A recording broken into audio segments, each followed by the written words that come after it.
നമസ്കാരം. News updates ആരംഭിക്കുന്നു. ആദ്യം പ്രധാന തലക്കെട്ടുകൾ. പനിയുടെ പിടിയിൽ കേരളം. ഇന്ന് 3 മരണം, 145 പേർക്ക് ഡെങ്കിപ്പനി. നെയ്യാറ്റിൻകരയിൽ 6 പേർക്ക് കൂടി കോളറ സ്ഥിരീകരിച്ചു.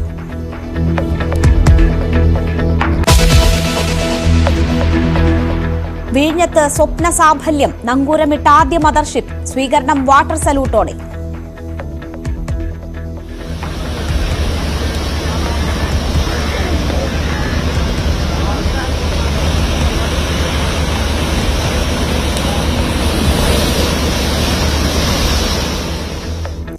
കണ്ടെയ്നറുകൾ ഇറക്കിത്തുടങ്ങി. ഔദ്യോഗിക സ്വീകരണം നാളെ.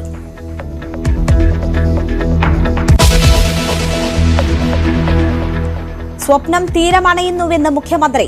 UDFന്റെ കുഞ്ഞെന്ന് VD സതീശൻ. ഉമ്മൻചാണ്ടിയുടെ പേര് നൽകണമെന്ന് കെ സുധാകരൻ.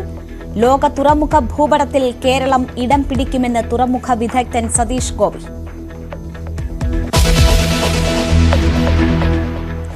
മലപ്പുറത്തും കാസർഗോഡും +2 സീറ്റുകൾ അനുവദിച്ച സർക്കാർ. പ്രശ്നം പരിഹരിക്കപ്പെടില്ലെന്ന് PK കുഞ്ഞാലിക്കുട്ടി.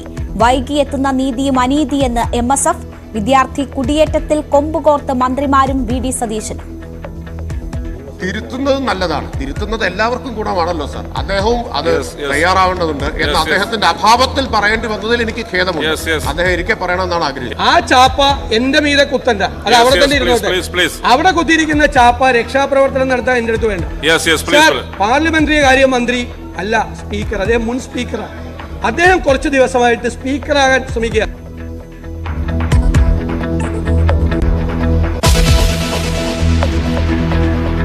നീറ്റിൽ തീരുമാനം നീളുന്നു. ഹർജി പരിഗണിക്കുന്നത് സുപ്രീം കോടതി അടുത്ത വ്യാഴാഴ്ചയിലേക്ക് മാറ്റി. ചോർച്ച വ്യാപകമല്ലെന്ന് CBI. വിദ്യാർത്ഥികളെ കണ്ട് കേന്ദ്രമന്ത്രി ധർമ്മേന്ദ്ര പ്രധാൻ.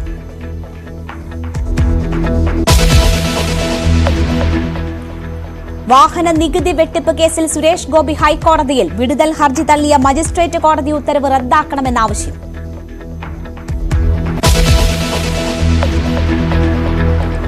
വാഹനങ്ങളുടെ ചട്ടലംഘനത്തിൽ ഹൈക്കോടതി. മുഖം നോക്കാതെ നടപടി വേണം. ആകാശ് തില്ലങ്കേരി ഓടിച്ച ജീപ്പിന്റെ ചിത്രം ഹാജരാക്കാനും നിർദ്ദേശം. തീ തുപ്പുന്ന ബൈക്കുമായി അഭ്യാസം നടത്തിയ യുവാവിന്റെ ലൈസൻസ് സസ്പെൻഡ് ചെയ്തു.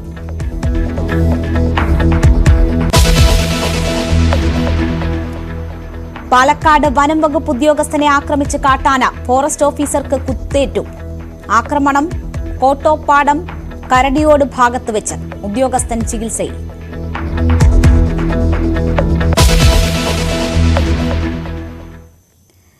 സംസ്ഥാനം പനിയുടെ പിടിയിൽ. ഇന്ന് 3 പേർ പനി ബാധിച്ച് മരിച്ചു. 6 പേർക്ക് കൂടി കോളറ സ്ഥിരീകരിച്ചു. 145 പേർക്ക് ഡെങ്കിപ്പനിയും സ്ഥിരീകരിച്ചിട്ടുണ്ട്. 13,196 പേർ പനിബാധിതരായി വിവിധ ആശുപത്രികളിൽ ചികിത്സയിലുണ്ട്. വിവരങ്ങളുമായി ആയിഷത്തുൽ ഷംന ചേരുന്നു. ഷംന, കഴിഞ്ഞ കുറേ ദിവസങ്ങളിലായി പനിക്കണക്ക് കൂടി വരികയാണ്. ഇന്ന് മാത്രം 3 മരണം സ്ഥിരീകരിക്കുന്ന അവസ്ഥയിലേക്ക് എത്തിയിരിക്കുന്നു. എന്താണ് ഏറ്റവും ഒടുവിൽ വരുന്ന കണക്കുകൾ? രേണുക, തീർച്ചയായും ആശങ്കപ്പെടുത്തുന്ന കണക്കുകൾ തന്നെയാണ് പുറത്തു വരുന്നത്. ഇന്ന് മാത്രം പനി ബാധിച്ച് 3 പേർ മരിച്ചു. ഇതിൽ എലിപ്പനി ബാധിച്ച് 2 പേരും മഞ്ഞപ്പിത്തം കാരണം ഒരാളുമാണ് ഇന്ന് മരണപ്പെട്ടത്. ഒപ്പം കോളർ 6 പേർക്കാണ് സ്ഥിരീകരിച്ചത്. ഇതിൽ 2 പേർ നേരത്തെ തന്നെ നിരീക്ഷണത്തിൽ ഉണ്ടായിരുന്നവരായിരുന്നു. ഒപ്പം 4 പേർക്ക് കൂടി ചേർത്ത് ഇന്ന് 6 പേർക്കാണ് കോളറ സ്ഥിരീകരിച്ചത്. 145 പേർക്ക് ഡെങ്കിപ്പനി സ്ഥിരീകരിച്ചിട്ടുണ്ട്. 416 പേർ ഡെങ്കി നിരീക്ഷണത്തിലാണ്. അതുപോലെ തന്നെ 10 പേർക്ക് എലിപ്പനി 10 പേർക്ക് എലിപ്പനി സ്ഥിരീകരിച്ചിട്ടുണ്ട്. ഇതോടെ 13,196 പേർക്കാണ് നിലവിൽ പനി ബാധിച്ച് ചികിത്സയിലുള്ളത്. എന്തായാലും ഇന്ന് കോളറ സ്ഥിരീകരിച്ചവർ തിരുവനന്തപുരം സ്വദേശികളാണെന്നാണ് മനസ്സിലാക്കാൻ സാധിക്കുന്നത്. എന്തായാലും ആശങ്കപ്പെടുത്തുന്ന കണക്കുകൾ തന്നെയാണ് ഇപ്പോൾ പുറത്തു വരുന്നത്. രേണുക, ശരി. എന്തായാലും ഓരോ ദിവസവും പനിക്കണക്കുകൾ കൂടുകയാണ്. അതിൽ ഏറ്റവും ദുഃഖകരം ഇന്ന് 3 മരണം സ്ഥിരീകരിച്ചിരിക്കുന്നു എന്നതാണ്. ആയിഷത്തുൽ ഷംനയാണ് വാർത്തയുടെ വിവരങ്ങൾ നൽകിയത്.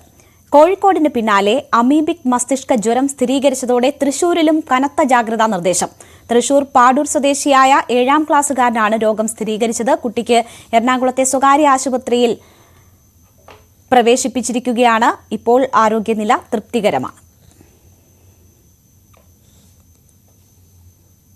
സ്വപ്നതീരത്ത് കപ്പലെടുത്തു.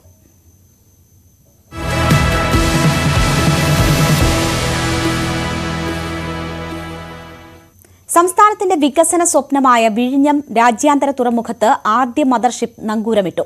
രാവിലെ 8:30 തീരത്തെത്തിയ സാൻ ഫെർണാണ്ടോയെ വാട്ടർ സല്യൂട്ട് നൽകിയാണ് സ്വീകരിച്ചത്. കപ്പലിൽ നിന്ന് തുറമുഖത്തേക്കുള്ള കണ്ടെയ്നറുകൾ ഇറക്കി തുടങ്ങി. നാളെ രാവിലെയാണ് മുഖ്യമന്ത്രി പിണറായി വിജയന്റെ നേതൃത്വത്തിൽ കപ്പലിന് ഔദ്യോഗിക വരവേൽപ്പ് നൽകുന്നത്. കേന്ദ്രമന്ത്രി സർബാനന്ദ് സോനോവാൾ ഉൾപ്പെടെയുള്ളവരും ചടങ്ങിൽ പങ്കെടുക്കും. 2015 ഓഗസ്റ്റ് 17 ഒപ്പുവെച്ച കരാറാണ് 9 വർഷങ്ങൾക്ക് ഇപ്പുറം യാഥാർത്ഥ്യത്തിന്റെ തീരമണിയുന്നത്.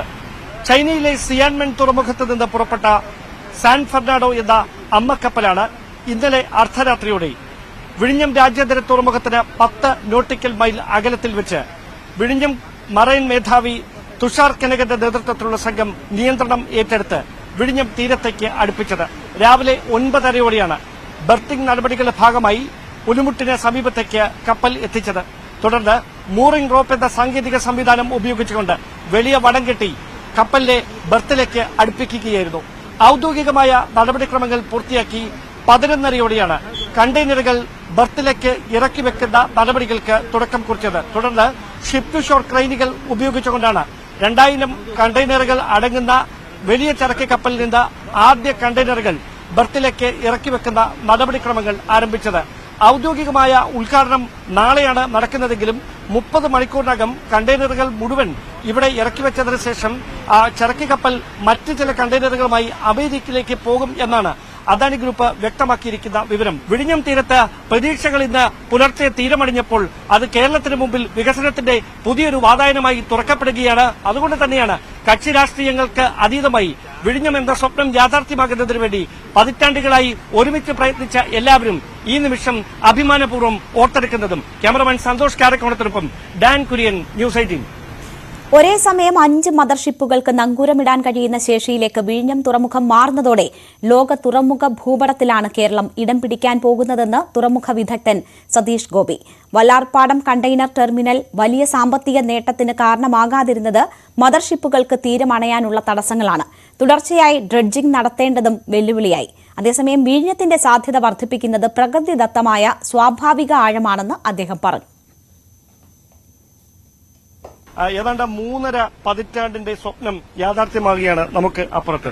അത് ഏത് തരത്തിലാണ് നിങ്ങൾക്ക് അതുമായിട്ടുള്ള ഒരു വൈകാരികമായ സന്തോഷം പങ്കുവെക്കാൻ കഴിയുന്നത്? ഭാരതത്തിന്റെ ഗേറ്റ് വേ ആയി മാറുന്നത് ഈ വിഴിഞ്ഞമാണ്. അക്ഷരാർത്ഥത്തിൽ തുറമുഖ കവാടമായി, രാജ്യത്തിന്റെ കവാടമായി, രാജ്യാന്തര തുറമുഖ കവാടമായിട്ട് ഇത് മാറുകയാണ്. 365 ദിവസവും പ്രവർത്തനം നമുക്ക് കാഴ്ചവെക്കാൻ കഴിയുന്ന ഏറ്റവും നല്ല തുറമുഖം. അത് മാത്രമല്ല, അന്താരാഷ്ട്ര നാവിക ചാനലിൽ നിന്നും ഏകദേശം 10 നോട്ടിക്കൽ മൈൽ മാത്രം ദൂരത്ത് സ്ഥിതി ചെയ്യുന്ന ഒരു തുറമുഖം. നിങ്ങൾക്ക് 1000 കണ്ടെയ്നർ കൊണ്ടുപോകാനുള്ള 10 ഷിപ്പ് ഉണ്ടെങ്കിൽ ആ ഷിപ്പ് 10 ഷിപ്പ് എടുക്കുന്ന എക്സ്പെൻസിന്റെ, അതായത് ഫ്യൂവൽ എക്സ്പെൻസിന്റെ 1/5 ഭാഗം മതി നിങ്ങൾക്ക് ഈ 10,000 കണ്ടെയ്നർ ഒരു മദർഷിപ്പിൽ കൊണ്ടുപോകാൻ. പിന്നെ ഇതിന്റെ 2ാം ഘട്ടവും 3ാം ഘട്ടവും 4ാം ഘട്ടവും പൂർത്തീകരിക്കുമ്പോൾ ഈ ബെർത്തിന്റെ നീളം എന്ന് പറയുന്നത് 2000 മീറ്ററായി മാറും. 2 കിലോമീറ്റർ. 5 മദർഷിപ്പിന് ഒരുമിച്ച് ബെർത്ത് ചെയ്യാൻ പറ്റുന്ന രീതിയിലാണ് ഈ തുറമുഖം വിഭാവനം ചെയ്തിട്ടുള്ളത്. 5 മദർഷിപ്പിന് അറ്റ് എ ടൈം.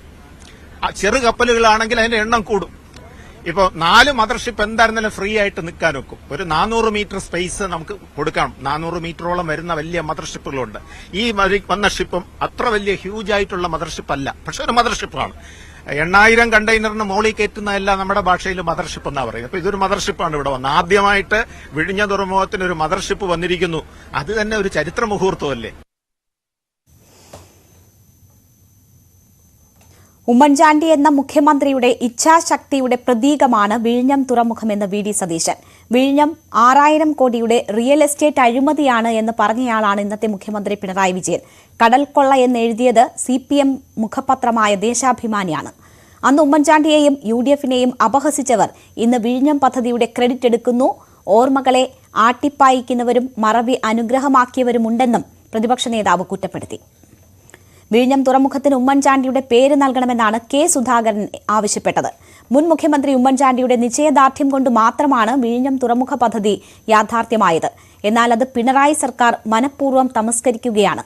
വിഴിഞ്ഞം തുറമുഖത്തിന് വേണ്ടി പ്രവർത്തിച്ച UDF നേതാക്കളെ ഇതുമായി ബന്ധപ്പെട്ട പരിപാടികളിൽ നിന്ന് പിണറായി സർക്കാർ പാടെ ഒഴിവാക്കി.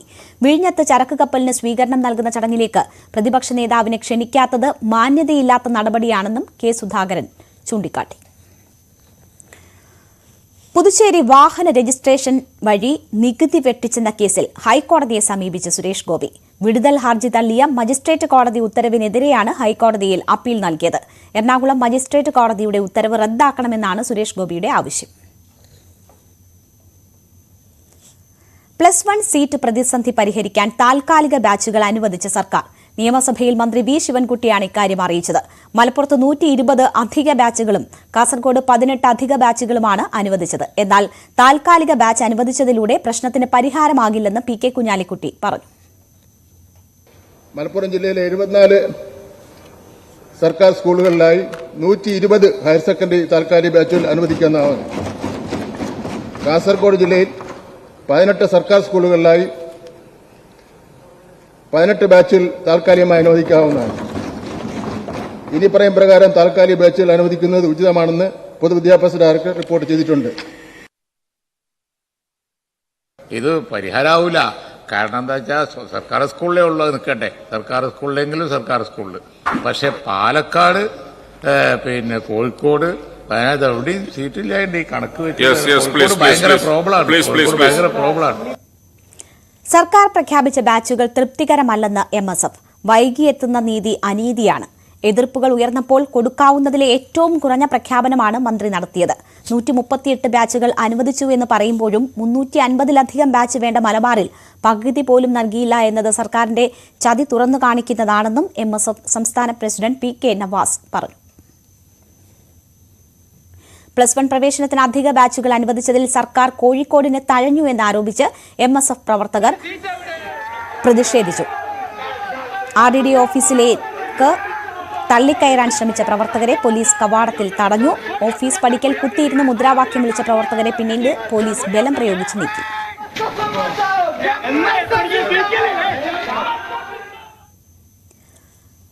കേരളത്തിൽ നിന്നുള്ള വിദ്യാർത്ഥി കുടിയേറ്റത്തിൽ വിശദമായ പഠനം വേണമെന്ന് പ്രതിപക്ഷം. അല്ലെങ്കിൽ കേരളം വൈകാതെ വൃദ്ധസദനമായി മാറുമെന്നും പ്രതിപക്ഷം നിയമസഭയിൽ.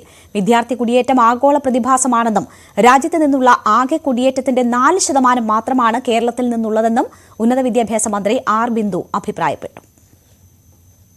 കേരളത്തിൽ നിന്നുള്ള വിദ്യാർത്ഥി കുടിയേറ്റം 5 വർഷത്തിനുള്ളിൽ ഇരട്ടിയായെന്ന നോർക്കയുടെ മൈഗ്രേഷൻ സർവേ ആധാരമാക്കിയായിരുന്നു പ്രതിപക്ഷത്തിന്റെ നോട്ടീസ്.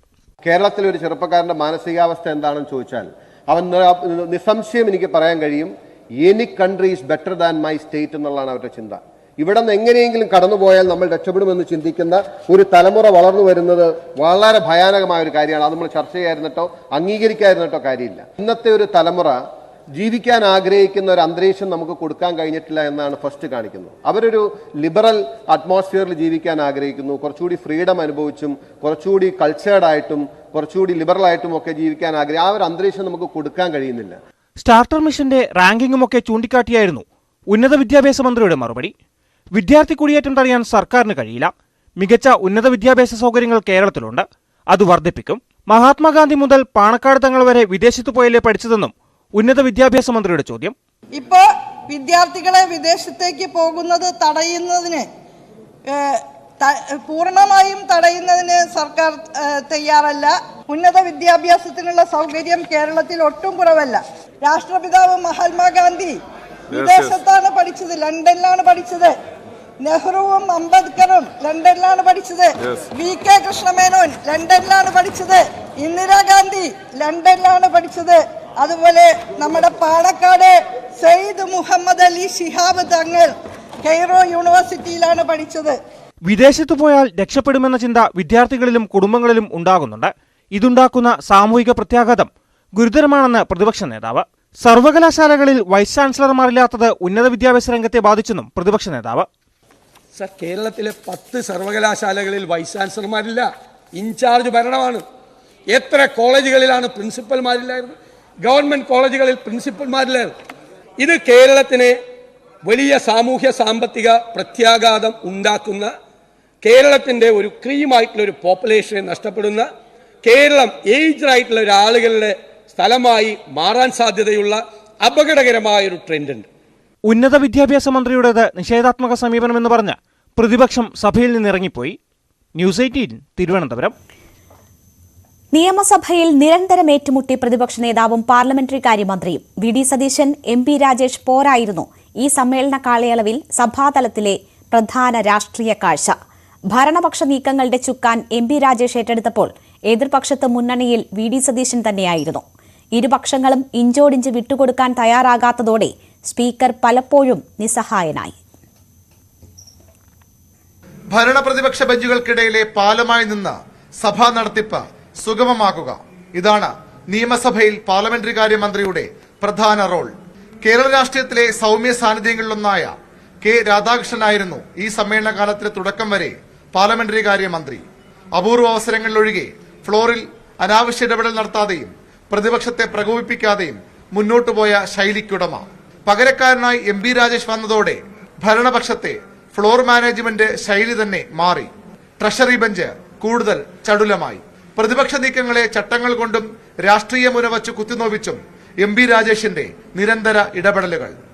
രാജേഷിന്റെ വിമർശന ശരങ്ങൾ ഏറെയും തറച്ചത് പ്രതിപക്ഷ നേതാവ് VD സതീശനിലായിരുന്നു. ജനാധിപത്യപരവും ആരോഗ്യകരവുമായിട്ടുള്ള ഒരു സംവാദത്തിന്റെ അന്തരീക്ഷം സഭയിൽ ഉണ്ടാക്കാൻ ഭരണപക്ഷത്തെ പോലെ തന്നെ പ്രതിപക്ഷത്തിനും പ്രതിപക്ഷ നേതാവിനും പ്രധാനപ്പെട്ട ഉത്തരവാദിത്വമുണ്ട്. പരിഹാസം, പുച്ഛം, ധാർഷ്ട്യം ഇതൊക്കെ അദ്ദേഹവും ഒന്ന് സ്വയം വിലയിരുത്തുന്നതും തിരുത്തുന്നതും നല്ലതാണ്. തിരുത്തുന്നത് എല്ലാവർക്കും ഗുണമാണല്ലോ സർ. അദ്ദേഹവും അത് തയ്യാറാവേണ്ടതുണ്ട് എന്ന് അദ്ദേഹത്തിന്റെ അഭാവത്തിൽ പറയേണ്ടി വന്നതിൽ എനിക്ക് ഖേദമുണ്ട്. അദ്ദേഹം ഇരിക്കെ പറയണമെന്നാണ് ആഗ്രഹിച്ചത്. മന്ത്രിയെ ചോദ്യം ചെയ്തും തിരിച്ചടിച്ചും പ്രതിപക്ഷ നേതാവും വിട്ടുകൊടുക്കാൻ തയ്യാറാകാത്തതോടെ സഭാതലം കലുഷിതമായി. മന്ത്രി വൈരാഗ്യബുദ്ധിയോടെ പെരുമാറുന്നുവെന്നാണ് പ്രതിപക്ഷ നേതാവിന്റെ പരാതി. ഇവിടെ ബഹുമാനപ്പെട്ട പാർലമെന്ററി കാര്യ മന്ത്രി പറഞ്ഞത് ധിക്കാരം, ധാർഷ്ട്യം, പുച്ഛം, അപഹസിക്കൽ ഇതൊക്കെയാണ് ഞാൻ ചെയ്യുന്നതെന്ന്. അതൊക്കെ എല്ലാവർക്കും അറിയാം. അത് എനിക്ക് ചേരുന്നതല്ല, അത് ആർക്കാണ് ചേരുന്നതെന്ന് നിങ്ങൾ തന്നെ ചർച്ച നടത്തിക്കൊണ്ടിരിക്കുക. ആ ചാപ്പ എന്റെ മീതെ കുത്തണ്ട, അത് അവിടെ തന്നെ ഇരുന്നോട്ടെ. അവിടെ കുത്തിയിരിക്കുന്ന ചാപ്പ രക്ഷാപ്രവർത്തനം നടത്താൻ എന്റെ അടുത്ത് വേണ്ട. പാർലമെന്ററി കാര്യ മന്ത്രി അല്ല സ്പീക്കർ, അദ്ദേഹം മുൻ സ്പീക്കറാണ്. അദ്ദേഹം കുറച്ചു ദിവസമായിട്ട് സ്പീക്കറാകാൻ ശ്രമിക്കുക. MP രാജേഷ് സ്പീക്കറായിരുന്നപ്പോഴും അത്ര നല്ല ബന്ധമായിരുന്നില്ല VD സതീശനുമായി ഉണ്ടായിരുന്നത്. സഭയ്ക്ക് അകത്തും പുറത്തും പലതവണ സ്പീക്കർക്കെതിരെ പ്രതിപക്ഷ നേതാവ് കടുത്ത വിമർശനങ്ങൾ ഉയർത്തി. രാജേഷ് മന്ത്രിയായതോടെ പോര് പുതിയ തലങ്ങളിലേക്ക് കടന്നു. വാക്കൌട്ട് പ്രസംഗത്തിലും മറ്റും പ്രതിപക്ഷ നേതാവ് ഉന്നയിക്കുന്ന ആരോപണങ്ങൾക്ക് വാർത്താ സമ്മേളനം വിളിച്ച് MP രാജേഷ് മറുപടി പറയുന്നതും പതിവായി. സ്പീക്കറെ പ്രതിപക്ഷ നേതാവ് ഭീഷണിപ്പെടുത്തുന്നുവെന്ന ആരോപണം ഉന്നയിക്കുന്ന മന്ത്രിമാർ തന്നെ സ്പീക്കറോടുള്ള അതൃപ്തിയും മറച്ചുവെക്കാറില്ല. പ്രതിപക്ഷത്തോട് സ്പീക്കർക്ക് മൃദു സമീപനമെന്നാണ് മന്ത്രിമാരുടെ പരാതി. ഭരണപ്രതിപക്ഷ പോരിൽ സ്പീക്കർ സമ്മർദ്ദത്തിലാകുന്നതും സഭയിലെ നിത്യകാഴ്ചയായി. ചെയർ ആഗ്രഹിക്കുന്നത് വളരെ ഹെൽത്തി ഡിബേറ്റ്സും വളരെ പീസ്ഫുൾ അറ്റ്മോസ്ഫിയറുമാണ്. പക്ഷേ നിർഭാഗ്യവശാൽ പലപ്പോഴും ഈ സഭക്കകത്ത് അത്തരം രീതി ഉണ്ടാവാറില്ല. പരസ്പരം ഒരു ഗിവ് ആൻഡ് ടേക്കാണ് അങ്ങോട്ടും ഇങ്ങോട്ടും വേണ്ടത്. പക്ഷേ ചില ഘട്ടങ്ങളിൽ അത്തരം ഉണ്ടാവാറില്ല. അത് ഭാവിയിലെങ്കിലും തിരുത്താനും നമ്മുടെ ഹൗസിന് അന്തസ്സ് ഉയർത്തത്തക്ക നിലയിൽ രണ്ടു പക്ഷവും പെരുമാറണമെന്ന് ഒരിക്കൽ കൂടി ചെയർ പറയാൻ അവർ ആഗ്രഹിക്കുകയാണ്. പാർലമെന്ററി കാര്യമന്ത്രിയും പ്രതിപക്ഷ നേതാവുമായി ഇത്തരത്തിലുള്ള ഏറ്റുമുട്ടൽ നിയമസഭാ ചരിത്രത്തിൽ തന്നെ അപൂർവമാണ്. VV Arun, news 18, Thiruvananthapuram. കേരള സർവകലാശാല സെനറ്റ് നാമനിർദ്ദേശത്തിൽ ഗവർണർക്കെതിരെ SFI വീണ്ടും ഹൈക്കോടതിയിൽ. 4 പേരെ സെനറ്റിലേക്ക് നിയമിച്ച ചാൻസലറായ ഗവർണറുടെ നടപടി ചോദ്യം ചെയ്താണ് ഹർജി. ചാൻസലറുടെ പുതിയ സെനറ്റ് നാമനിർദ്ദേശവും യോഗ്യത കുറഞ്ഞവരെയാണ് എന്ന് ഹർജിയിൽ പറയുന്നു. ചാൻസലർ ആദ്യം നൽകിയ നാമനിർദ്ദേശ പട്ടിക ഹൈക്കോടതി റദ്ദാക്കിയിരുന്നു. നീറ്റ് UG പരീക്ഷ എഴുതിയ വിദ്യാർത്ഥികൾക്ക് നീതി നിഷേധിക്കപ്പെടില്ലെന്ന് കേന്ദ്ര വിദ്യാഭ്യാസ മന്ത്രി ധർമ്മേന്ദ്ര പ്രധാൻ. വിദ്യാർത്ഥികൾക്ക് മെറിറ്റ് നഷ്ടപ്പെടുമോ എന്ന ആശങ്ക വേണ്ട. പുനഃപരീക്ഷ വേണമെന്നും വേണ്ടെന്നും വാദിക്കുന്ന വിദ്യാർത്ഥികളുമായി കേന്ദ്ര വിദ്യാഭ്യാസ മന്ത്രി ചർച്ച നടത്തി. കേസ് സുപ്രീംകോടതിയുടെ പരിഗണനയിലായതിനാൽ ഈ ഘട്ടത്തിൽ തീരുമാനങ്ങളൊന്നും എടുക്കാൻ കഴിയില്ല. ഭാവിയിൽ ഇത്തരം സംഭവങ്ങൾ ആവർത്തിക്കാതിരിക്കാൻ കർശന നടപടിയുണ്ടാകുമെന്ന് മന്ത്രി ഉറപ്പു നൽകി. പ്രതിഷേധങ്ങൾ തുടരുന്ന പശ്ചാത്തലത്തിലാണ് മന്ത്രി വിദ്യാർത്ഥികളെ കണ്ടത്. അതേസമയം നീറ്റ് UG പരീക്ഷ റദ്ദാക്കണമെന്നാവശ്യപ്പെട്ടുള്ള ഹർജി സുപ്രീംകോടതി ഇന്ന് പരിഗണിച്ചില്ല. ഹർജി പരിഗണിക്കുന്നത് അടുത്ത വ്യാഴാഴ്ചയിലേക്ക് മാറ്റി. മറ്റ് കേസുകളിൽ വാദം നീണ്ടുപോയതിനാൽ ഹർജി നാളെ ആദ്യ കേസായി പരിഗണിക്കാമെന്ന് കോടതി അറിയിച്ചെങ്കിലും അഭിഭാഷകരും സോളിസിറ്റർ ജനറലും അസൌകര്യം അറിയിച്ചതോടെയാണ് വ്യാഴാഴ്ചത്തേക്ക് മാറ്റിയത്. കേസിൽ കേന്ദ്ര സർക്കാരും NTA-യും സത്യവാങ്മൂലം സമർപ്പിച്ചു. മദ്രാസ് IIT-യുടെ വിശകലനത്തിന്റെ അടിസ്ഥാനത്തിൽ വ്യാപക ക്രമക്കേടുണ്ടായിട്ടില്ല എന്നാണ് സർക്കാർ വാദം. ടെലഗ്രാമിൽ പ്രചരിച്ച വീഡിയോ വ്യാജമാണെന്ന് NTA സമർപ്പിച്ച സത്യവാങ്മൂലത്തിൽ പറയുന്നു. ചോദ്യപേപ്പർ ചോർച്ച വ്യാപകമല്ലെന്ന് വ്യക്തമാക്കി CBI തൽസ്ഥിതി അന്വേഷണ റിപ്പോർട്ട് സമർപ്പിച്ചു. കീം പ്രവേശന പരീക്ഷാ ഫലം പ്രസിദ്ധീകരിച്ചു. 52,500 പേർ റാങ്ക് പട്ടികയിൽ ഇടം നേടിയതായി ഉന്നത വിദ്യാഭ്യാസ മന്ത്രി ആർ ബിന്ദു അറിയിച്ചു. എഞ്ചിനീയറിംഗ് 1ാം റാങ്ക് നേടിയിരിക്കുന്നത് ആലപ്പുഴ സ്വദേശി പി ദേവാനന്ദാണ്. മലപ്പുറം സ്വദേശി ഹഫീസ് റഹ്മാൻ 2ാം റാങ്ക് നേടി. ആദ്യ ഓൺലൈൻ പരീക്ഷ വിജയകരമായി പൂർത്തിയാക്കിയതായി ഉന്നത വിദ്യാഭ്യാസ മന്ത്രി ആർ ബിന്ദു അറിയിച്ചു. 79,044 വിദ്യാർത്ഥികൾ പരീക്ഷ എഴുതി. ഇതിൽ 38,853 പേർ പെൺകുട്ടികളും 40,193 പേർ ആൺകുട്ടികളുമാണ്. കഴിഞ്ഞ തവണത്തേക്കാൾ 4,000-ഓളം പേർ ഇത്തവണ അധികമായി യോഗ്യത നേടിയതായും മന്ത്രി അറിയിച്ചു. PSC ജോലിയുടെ പേരിൽ പണം തട്ടാനാണ് കോഴിക്കോട് ടൗൺ ഏരിയ കമ്മിറ്റി അംഗം പ്രമോദ് കോട്ടുളി ശ്രമിച്ചതെന്ന് CPM-ന്റെ വിലയിരുത്തൽ. PSC പട്ടികയിൽ ഉൾപ്പെട്ടിരുന്ന വനിതാ ഹോമിയോ ഡോക്ടർക്ക് ഉന്നത ഇടപെടലിലൂടെ ജോലി ഉറപ്പാക്കാമെന്ന് പ്രമോദ് വാക്കു നൽകി. പ്രമോദ് നേരിട്ട് പണം കൈപ്പറ്റിയില്ലെന്നും പൊതു സുഹൃത്തായ മൂന്നാമതൊരാൾക്ക് 20 ലക്ഷത്തിന്റെ ചെക്ക് നൽകുകയായിരുന്നുവെന്നുമാണ് കണ്ടെത്തൽ. അതേസമയം പ്രമോദ് കോട്ടുളി പാർട്ടി ജില്ലാ കമ്മിറ്റി ഓഫീസിലെത്തി വിശദീകരണം നൽകി. ആരോപണത്തെക്കുറിച്ച് അറിയില്ലെന്ന് പ്രമോദ് ആവർത്തിച്ചു. തനിക്ക് റിയൽ എസ്റ്റേറ്റ് മാഫിയയുമായി ബന്ധമുണ്ടെന്ന ആരോപണം വസ്തുതാവിരുദ്ധമാണ്. ചെറിയ മനുഷ്യനാണ് താനെന്നും പ്രമോദ് ന്യൂസ് 18നോട് പറഞ്ഞു. ഇനി ഇന്നത്തെ സ്വർണം വെള്ളി നിരക്കുകൾ. കവിത ഗോൾഡ് ആൻഡ് ഡയമണ്ട്സ് ഇന്നത്തെ സ്വർണം വെള്ളി നിരക്കുകൾ നിങ്ങൾക്കായി സമർപ്പിക്കുന്നത് wedding collections from Kavitha gold and diamonds. സ്വർണം 22 ക്യാരറ്റ് ഗ്രാമിന് 6,705 രൂപ, പവന് 53,640 രൂപ. സ്വർണം 18 ക്യാരറ്റ് ഗ്രാമിന് 5,590 രൂപ, പവന് 44,720 രൂപ. വെള്ളി ഗ്രാമിന് 99 രൂപ, കിലോയ്ക്ക് 99,000 രൂപ. കവിത ഗോൾഡ് ആൻഡ് ഡയമണ്ട്